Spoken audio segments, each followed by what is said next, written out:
Hi guys, welcome to Parawomenradio. I'm Amy. Today we are thrilled to have special TikTok guest, that girl 14370, joining us. She's been following and conducting an extensive research on the Gypsy Rose Blanchard case, and she's here to share with us the tale of the two DANS, the little pink house, and her research on the chromosomal disorder that Gypsy has, the microcephaly. And I also have Junebug Cash here with me. It's a daytime live, so you get the little bird too.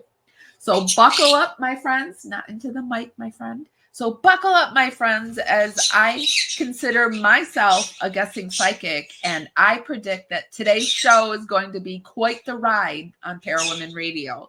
Let's dive into the fascinating yet annoying world of the Gypsy Rose Blanchard case with our special guest. I'm going to roll some credits while we wait for the rest of the Gypsy Rose crew to roll in. Shout out to my Power Replay crew. You know I love you.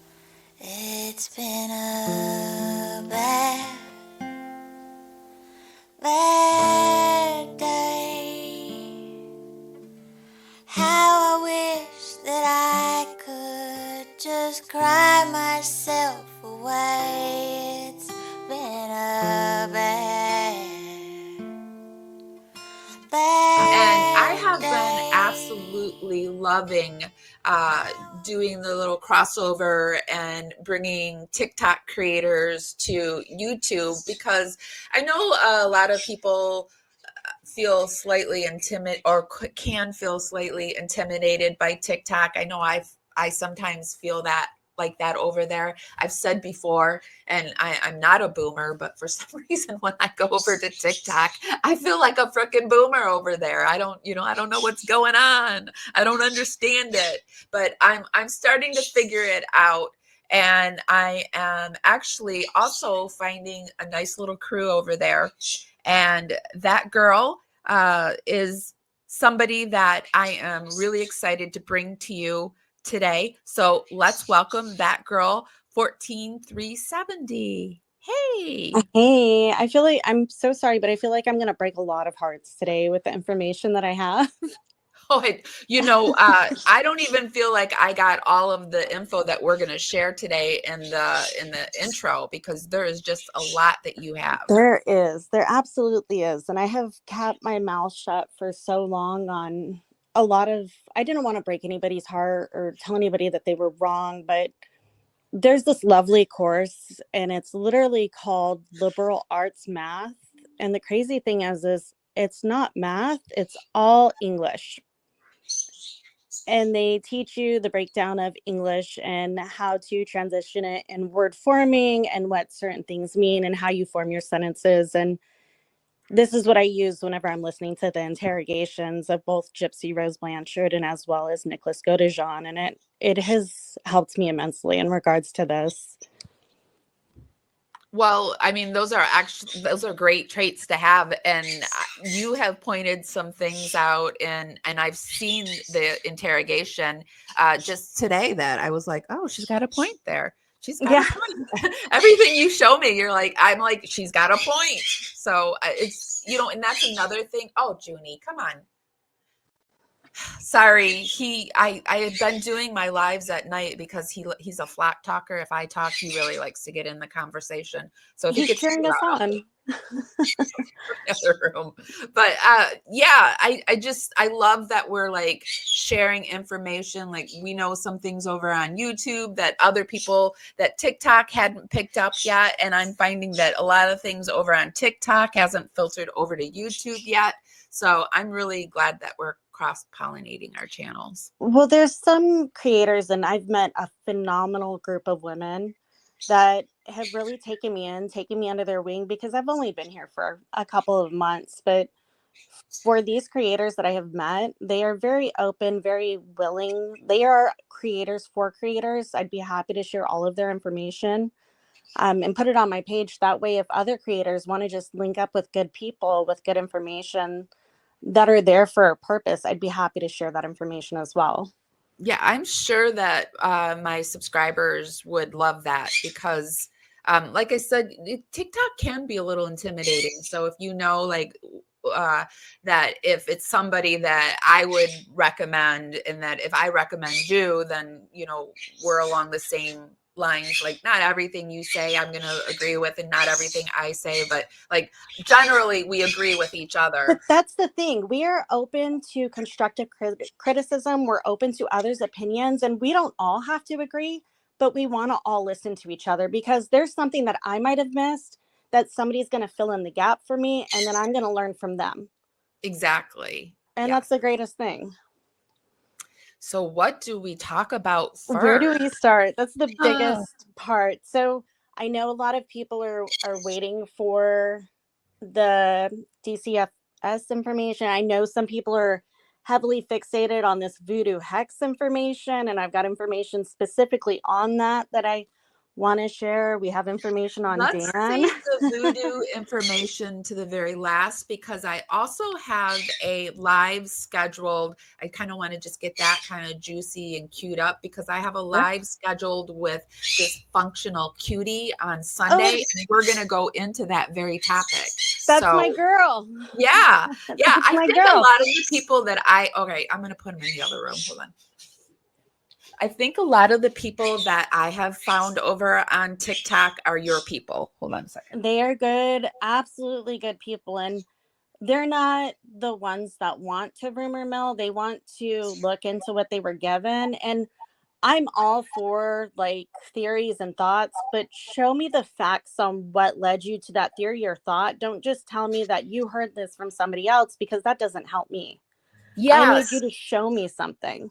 Yes. And give us something more than her makeup. Like, I don't care about her makeup. I want to know like something that will get her out of society, or something that will warn society against her. I want it to be like worth my time and your time, like it's got to mean something. But you want to know what? I really thought I had a good marketing with that evidence locker box set of makeup. That was my goal. And the makeup bag was going to be called Killer Beauty. Oh, that is a good idea. Those are my thoughts. Do you do makeup in true crime as well? No. But I was just coming up with names on what she could do for marketing and PR for her makeup sets. Oh, yeah. Yeah, I mean, it's bad when Jeffree Star doesn't want you. So yeah, that is pretty bad. Absolutely. So we're not covering the voodoo hex because you and Dysfunctional Cutie are covering it then, right? Yeah, but I do want to talk about it a little bit at the end so that we can get it queued up for that show. But how about if we go in and talk about the DANS, the tale of the DANS? Absolutely. So I had this wonderful woman named Erica reach out to me after I posted my theory, after you had reached out to me. So my theory was, because she shared me her theory, and then from that, like I said, I was able to look at her theory, and I'll put her information on my page as well. I was able to look at her theory and say, you want to know what? She absolutely has a point. But at the same time, I think Gypsy was going for both mine and Erica's points. So my theory is with Gypsy plotting and planning everything, she's a good planner. I'm telling you, she could go into analytical, any type of data, and she'll succeed because she is that heavily into planning. So the thing is I think her true goal was to keep that house all along. And Dan didn't have a home. Remember, Dan had to stay in Missouri. So therefore, I know Gypsy was originally talking about moving to Arkansas. Her true love, I believe, is Dan, because even to this day, you could look at those prison interviews, and anytime she talks about Dan, she doesn't get as giddy as what she gets with any other man, even Ken. So I'm sorry, Ken, but Dan still has a higher threshold than you. But I think she truly had the plans of having Nick take the fall. The reason why they only had that one ticket was because I think Gypsy thought they were going to get caught beforehand. And so she was going to stay there. However, since she didn't get caught beforehand, I think she was waiting it out. Now I come with Erica's information. She was waiting it out to be caught with Nick And then she thought she was going to come home. Did you get the clip of where they're interrogating her and then she begins asking about coming home that I sent to you? Yeah, I'll pull that up while Play you're that talking. real quick and you'll see where she's coming from when she thinks she's going to actually go back to that home. Okay. Hold on. It's this one, I believe.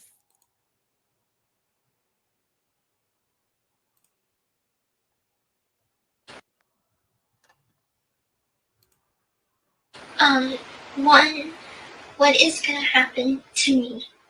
Okay. And two, am I going to be sent back to Missouri? Can I get my luggage with money and my social security cards, my insurance card, Okay. and things like this? Okay. The first question, I have no power or control over that because I'm not that person. I don't have that power and authority. Okay. That's still to be decided at this point. Okay. But I don't have that control, and I don't want to make any promises that I can't keep. Okay. As far as your personal property belongings and stuff, right now all that is part of an investigation. Okay. So it'll probably be retained for a period of time. Okay. All right. Okay. Give me just a little bit more time. Okay. And this is the point where it truly hits her because you actually see her cry and go into herself, like actually shudder into her own body in regards to the sorrow she is feeling from knowing she has just lost that money and they're going to take it and hold it for whatever time that there is for this investigation. And she actually begins to have a real cry, not that fake one when they're telling her her mother died. You can tell the difference in the pitch and the tone. Yeah, she's about to let it loose.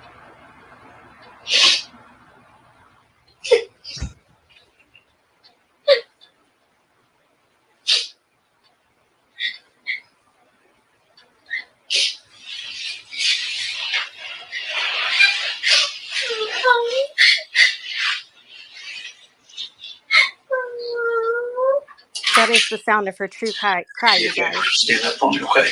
We'll take some time to clear. That is the sound of her true cry, in your opinion? Yeah, in my opinion, that's her truly crying because she just lost everything that she wanted. Do me a favor, stand up for me, okay? We'll take some time to clear. We can skip all of that, but I truly think too she had called Dan before all of this transpired, and he felt remorse, and that was the reason why he offered to finish with this trial, because he could have stopped Nicholas from doing that. I feel like he had an idea, and that remorse, regardless of how much remorse he had, it will never take back the actions that he let Nick take place. Like, I feel like Dan could have stopped all of this because he had an idea, because she had asked Dan too before. Do you feel like Dan had any role in this? That's the thing. I don't. I absolutely feel he doesn't, because literally I know, and this is where people are going to hate me if you will, but listening to the interrogation, I know everybody's like, well, whose blood is that? Whose blood is that? Nick specifically states that he did cut himself. Well, if you listen to the interrogation, Gypsy was in the bathroom shaving her legs and her cooch, and he said even when she came out, she began cleaning the carpet, and it wasn't until after that she tended to his wounds. So all this time, he is bleeding with this cut while she's shaving, because he took care of the deed and it was done, and then he still had to wait for her to get out of the bathroom. Listen to the interrogation, you guys. This is what he's stating. And when you get cut, what do? You shake your hand because you're in pain. And then you're grasping it and you're squeezing it, which will produce more blood. That's why there is blood on the walls. That's why there's blood dripping through the carpet. And that's why there's blood in the kitchen.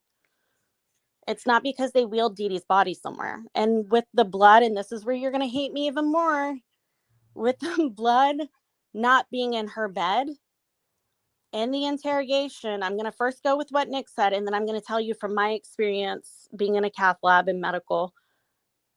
Literally, he says, there was no blood when I was stabbing her, not until I slit her throat. Oh. That is specifically said by Nick in the interrogation. I've kept my mouth shut so long, and I was like, I'm just going to let it go. Merry Christmas, you guys. So Huh. he says that in the interrogation, but think about it this way. Dee Dee was prone. She was laying on her stomach. When you lay on your stomach, you have to put your head to the side, which gives access to all of those arteries in the neck. Depending on her ejection flow rate, she could have produced a high one. I don't know what her heart looks like. I'm not sure. But at the same time, she is a heavily obese woman. So when Nick is stabbing, there's a lot of fat that you have to get through. Uh-huh. You're not necessarily going to puncture through the fat immediately. And even then, you've got ribs in the back. And he said, well, I pushed it through and I think I hit a lung. And she was like, did you see any blood? He goes, no, there wasn't any blood until I slashed your throat. And if you look at the pictures, I believe I sent it to you, the only blood is where her head was. Is it the picture of the bedroom that you Yes. sent? Okay, let me get that up. Oh wait, no, sorry, that's the trach. Hold on a second.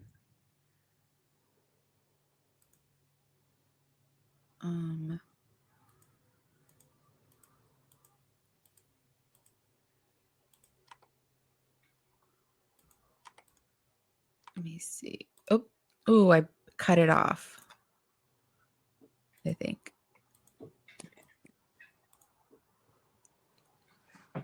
There is a picture. Can you see? Do I have that up? Oh, No, okay, I can only see the pictures of us. okay, right now. here you guys is a picture of Dan that I've never seen before that I wanted to make sure that you guys saw. That's but actually on his Facebook. They still have Facebook up, or not Facebook. That's on his MySpace. They still have MySpace up. Did you know that? I knew that some of her Facebook was up. I didn't know she still had MySpace. Yeah, MySpace is still up, you guys. We did a little quick thing yesterday where we went over schmurderers that still have their Facebook, MySpace, Instagram. So that's another one to add to the list, I suppose. Yeah, I think I cut it out. Hold on a second. I can get it at the end real quick. I have it in editing. There it is. Are you able to bring it up closer to the... Yeah, I just Okay. had to take it out and put it into editing because We'll take some photos of your. Do you see where there's no blood where you're laying, but there's blood up by the head with the pillows? All of that is where her head would have been, where he slashed it. And everybody knows, I hope everybody knows, if you hit a major artery, you will bleed to death. Oh, okay, this is as big as I can get it. So up here, you're saying... Yes, that's the blood from her neck where he slit it. And he said that's the only part where blood came out of her. Huh. But the reason why I think is because, like I said, she was a heavily set woman. And you do have to get through a lot of fat before you can actually get further into the interior of the body. There is also the rib cage that covers and protects. Yeah, she's a heavier woman, and I remember there was that whole conversation about, like, did she disappear into the bed or didn't she disappear? And I think because of her weight, she did sink into the bed. And then they threw the blankets all over her. And then now the blood you're saying was from the knife being flung around? No, his hand. He cut his hand. Uh-huh. And he didn't wrap it from anything within Dee Dee's room. And Gypsy was in the bathroom shaving her cooch and her legs. So he was literally standing there waiting until she got out. So I think whenever you get hurt, you shake your hand and then like you're squeezing whatever part. Say if you were to cut your hand, don't you like shake it like crap, that hurt? Yeah. Uh-huh. Okay. I think that's what he was doing. He was standing in the hallway, shaking his hand, going, crap, that hurt, and squeezing it while he was waiting for her to get out of the bathroom, because the areas where the blood is on the wall is congruent to where the bathroom door is. Sorry, this comment made me laugh. Laura Lynn said, that girl said cooch so smoothly. Oh yeah, well, Said it a few times. It just slides right you have out. It no doesn't clue how sound many times I've offensive. used that word, and we're not even going to get into that today. And also somebody says they didn't. I've never heard Nick say that, so I do need to go later and It's in try the to. interrogation. Swear on my life. It is in the interrogation. He also says in the interrogation, and this is another thing where people debate whether she went into the room or not. So I think he is covering for Gypsy, because you'll catch it a couple times. Like when they were asking him, how many times did you stab her? He says 4, but I also slashed her. They were like, was there any other time? And he goes, no. And then like they asked him again, he goes, well, maybe I forgot. So I think there he's clicking in his brain like, oh crap, because he's saying, I'll do anything for Gypsy, this and that. Well, then later on, she was very smooth with this, and she was like asking, well, where was this, where was this, where was this? And she was literally asking him where the money was, and he's like, let me vision it, let me think, let me try to remember. So I believe he was in the room with Gypsy, watching Gypsy do these motions, because if he were doing the motions, he would have been able to easily been like, oh, I walked over here and I turned this way and I grabbed it, because everything else where he was explaining his motions and explaining like what was on the headboard of Dee Dee's room, quickly spat out the answer. But whenever she's asking about the money and then the safe, he's having a hard time remembering this stuff. Yeah. And then he mentions Gypsy getting the money out of the safe. But then later on, she asks him very bluntly, so was Gypsy in the room? And he goes, no. But you just said Gypsy got the money out of the safe. But if you ask him direct questions, and this is where I don't think he realized they were doing this. They were tricking him into finding out the real answers, because he's just willy-nilly giving you the information. But if you ask him a direct question about Gypsy, it changes the story. Yeah, you can tell that he goes back to the pre-planned story when it's the direct question like that. Yep. Gypsy told me to say this. Yeah, that's very, I've not noticed that either, but that is a sneaky way that they get people to talk, and it would have been a very easy way to get Nick to talk. And I also think that Gypsy was truly a fangirl of Amelia Byrd before she met her in prison. And I think Gypsy learned some things from Amelia Byrd and played off of her own crime through Amelia Byrd. And then it was like a dream come true, I believe, meeting Amelia Byrd, because now every time she's talking about, Chad and stuff like that, that's in reference to Amelia Byrd's boyfriend. So whenever she says, I have a Chad and you don't, all what she's saying is she got a man to kill her mom, because that's the same thing Amelia Byrd did. Chad was the first man to kill the mother for a teenager that we all know about. I didn't know that. So a Chad is a man willing to unalive somebody's mother. Where did that come from? Like, well, I'm saying, so do you know how Gypsy's always saying, well, I have a Chad? Okay. Amelia Byrd's boyfriend's name is Chad. Oh, okay. He was the first one to unalive a mother that I know about in Missouri. And she was best friends with Amelia Byrd. And Chad was the boyfriend that offed Amelia Byrd's mother. Yes, that's right. So Chad, I believe, is slang for a man that is willing to kill your mother for you. That's really, had you thought about that? Because when you said that, I was like, that's interesting. And she does like to copy people. I mean, we know she likes to copy people. She's a chameleon. Whatever somebody else portrays or has, she will mimic it. So Amelia was charged in 2009. Oh yeah, just before Gypsy, wasn't she? Yep. And I think that's why she also hid in the bedroom too, because Amelia Byrd's father lived through it to talk about it. And she specifically said she was worried about her mother coming out of the room still alive. She did. Well, what would have made her think about that? Well, if you saw a case where somebody still lived, wouldn't you? Yeah, there was no way that she was going to let her mom come out of this one alive. I mean, She got out of the BB gun one, but she wasn't coming out of this one alive. Do you feel like, I know I'm jumping a little bit. No, go for it. Absolutely. We were going to talk about this, but it just popped up in my mind. This whole thing about Ken being sick and having stomach issues. I don't believe that. You don't?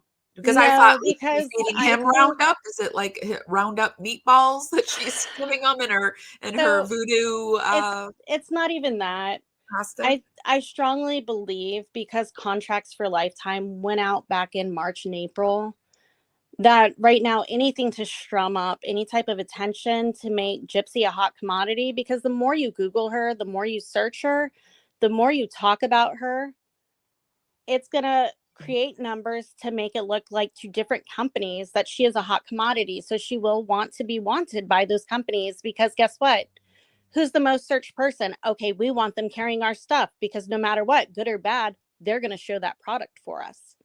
Marketing 101, you guys. So the more you're searching, it makes her look like a hot commodity. The more somebody tells you a lie, but then contradicts it with, we'll watch the show, question them if they say they truly hate Gypsy, if they're telling you to watch the show. That's all I'm going to say.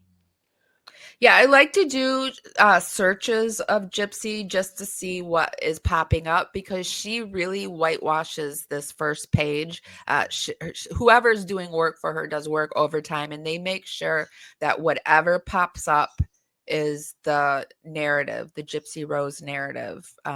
You have to go really deep into stuff to even start getting into who she truly is. But every time somebody's told a lie, what are they going to do? They're going to go to the internet to search it. Are they not? They do make sure, though, that the search in the search engine, that she's clean. But that doesn't matter. The fact is, you got somebody to enter in her name and click search.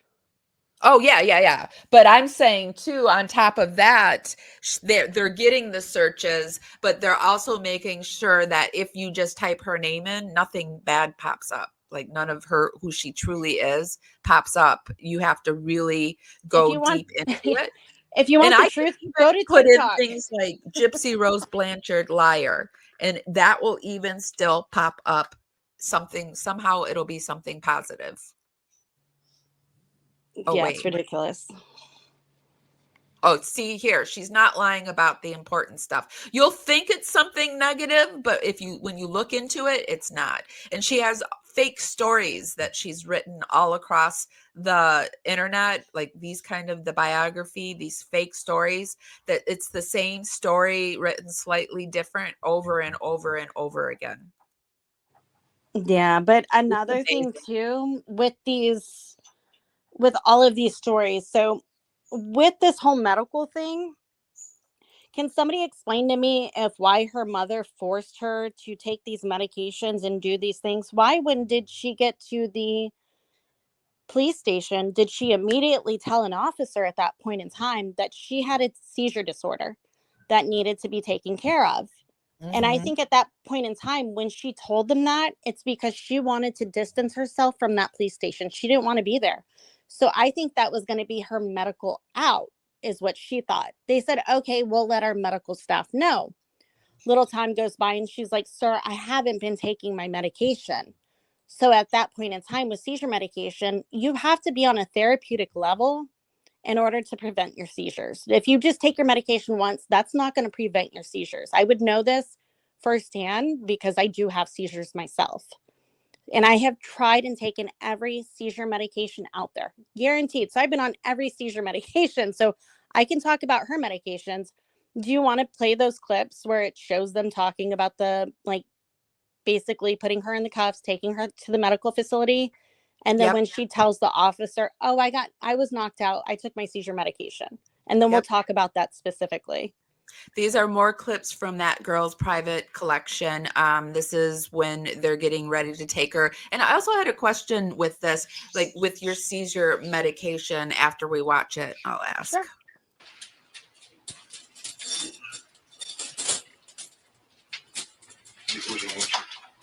Me alone with it.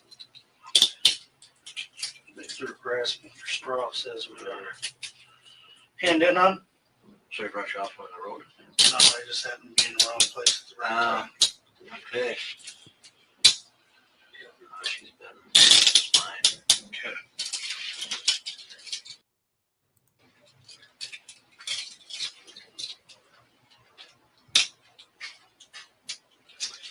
I think I'm gonna just put these on a little bit later, but we're gonna walk. Yeah, I tell you what, can you just stay right here? Like, you want to talk to you just for a second? You want to sit? Yeah, just And take a she, second. I want to point out, she's pretty calm if she was handcuffed for 2 weeks to not have a PTSD trigger right there being put in handcuffs. That's all I'm going to say.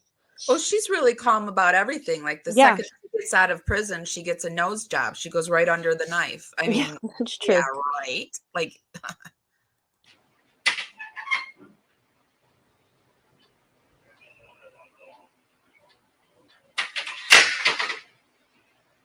and you can tell she's trying to arch her ear so she can hear what they're saying. Mm-hmm, absolutely. All of her postures. Yep.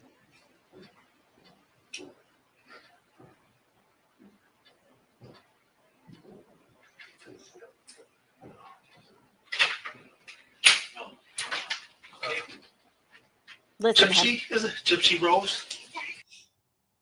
It kind of knocked me out. Busy day, huh?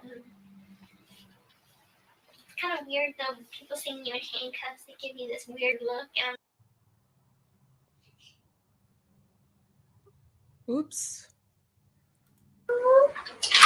Okay. I think that's all I have on that one. I must have cut it off. okay. Well, so what she says is, oh, it's something about it's been a long day. They took me to the hospital and I got my seizure medication and it kind of knocked me out. So with this, they did realize she was not on a therapeutic level for medication, which means she had not been taking that medication for a very long time, because there was no medication in her system, which means her mother was not making her take that medication and she herself was not taking that medication. Well, I'll tell you this, when you first take a seizure medication, a seizure is like almost like an electrical imbalance. Basically, you've got these neurons that are firing so quick and they're not connecting to where they should, and that's triggering seizures. So it slows your brain down. That way it's not firing those fast neurons to go. Well, guess what? It's going to make you sleep, honey, if you've not been taking it, and it's going to knock you the hell out. And there's no way around that. Yeah, so that was actually my question. So my question was, is if when they tested her and they found out that her therapeutic levels weren't up there, they gave her the medication to match what her levels should have been, because they thought she wasn't. They won't give you a high dose all at once. No, though. I don't say that it's tapering either, because you're just giving your dose and you build up to that level. Oh, okay. And then they try to keep you consistently at that level from there. So there is a lot of blood tests that you do have to do. And for some of the medications, you do have to check your kidneys and your thyroids, because it will damage your kidneys, your liver, and your thyroid. Okay. And I did find it. Here it is. Here's the video. Can you turn around, put your arms out?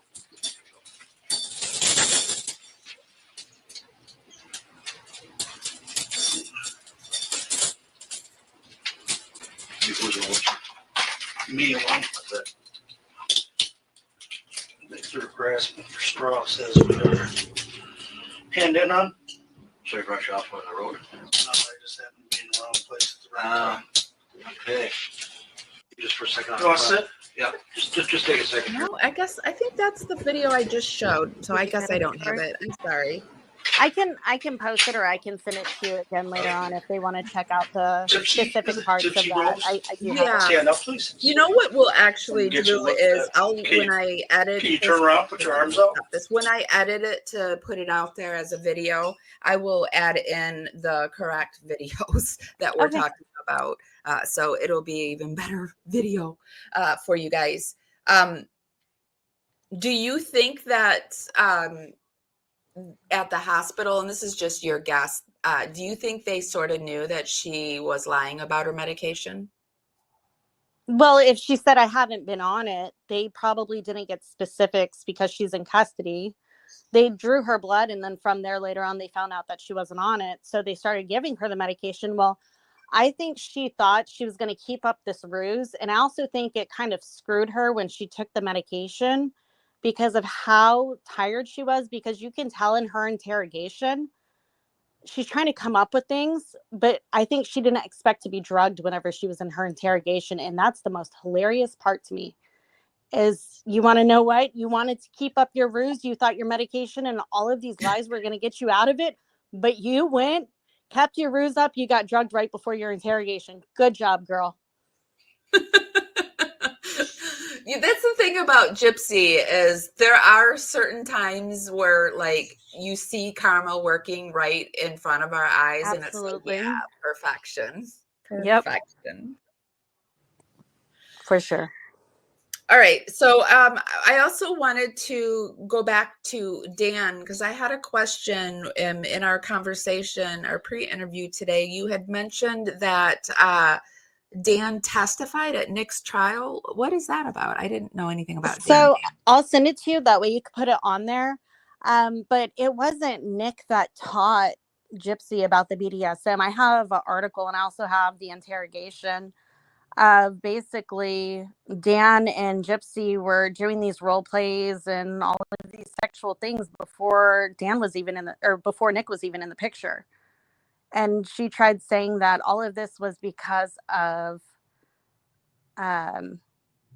Nick, that he was the one. Like, you remember how I sent you, like, Gypsy was this good girl. Remember, Nick made her take off her cross necklace before he took her from home. But they met on a Christian dating site. Are you kidding me, Gypsy? Like, some things she says just don't match up. And then I feel like Dan was probably feeling bad because he probably had an inkling of what was going to happen.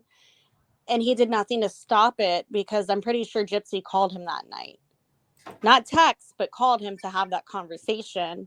A lot of people do speculate that Dan was actually at the house before this all took place. And that's the thing, is either they were on the phone or he came over, because you saw the cum sheets, right? Yeah. Okay, so somebody was there coming. Well, I think people are right. And yes, I could have been wrong. It probably wasn't a phone call. I think Dan probably did go over there, and he was the one that basically come on the side of the bed in Dee Dee's room. And I think Dee Dee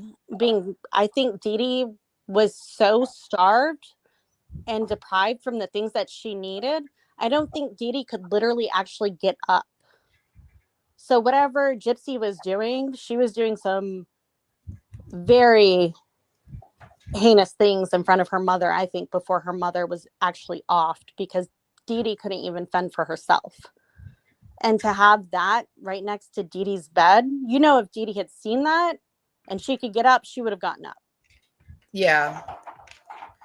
So that's another reason why I think there was like no actual defecation. If people are like, well, didn't she defecate herself? Well, if there's nothing in your intestines and you've been starved and deprived, you're not going to have anything to defecate.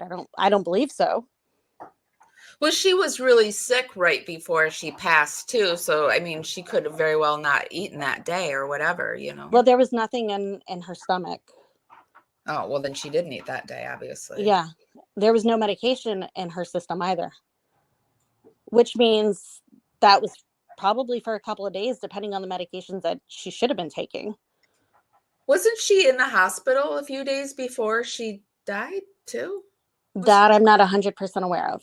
Can't speak to that. I don't know. So everything that we're talking about, I will put the links to everything in the YouTube show notes. And this is all for educational and entertainment purposes only, and our research and our opinion. And we urge you to go out there and do your own. But what I'm hearing you say is you feel like Dee Dee was tortured the few days leading up to her death. Is that what I hear? Depends what you mean by tortured, but I think she was deprived of her basic rights and needs. Yes. That's torture to me. I don't know. Okay, so then if that's torture to you, then yes, I do think she was tortured. Okay. And then another thing too is like with Gypsy crying to Dr. Phil saying, I wish I just got up and walked. Well, you can hear in the interrogation where Nick says 5 other people that he knows of in Missouri knew she could walk. Dan knew she could walk. Dee Dee knew she could walk. I don't know who the other people knew that she could walk, but there was other people. So this crying of, I wish I just got up and walked in front of somebody. You got up and you walked in front of multiple people, even.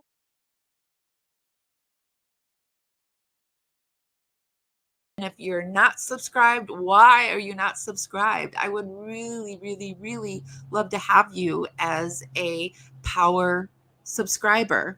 And if you really like my content, be sure to become a Dragonfly. And that's our membership. And it's $2.99 a month. I release all my videos early. We have special emojis over in the chat room. I kind of share things ahead of time with my dragonflies, and I go live sometimes just for the dragonflies. It's a way that I can support you guys and give you more content, and it's a way for you to support our channel. It's $2.99 a month, and I would love to have you. It's been a bad day. How I wish that I could just cry myself away.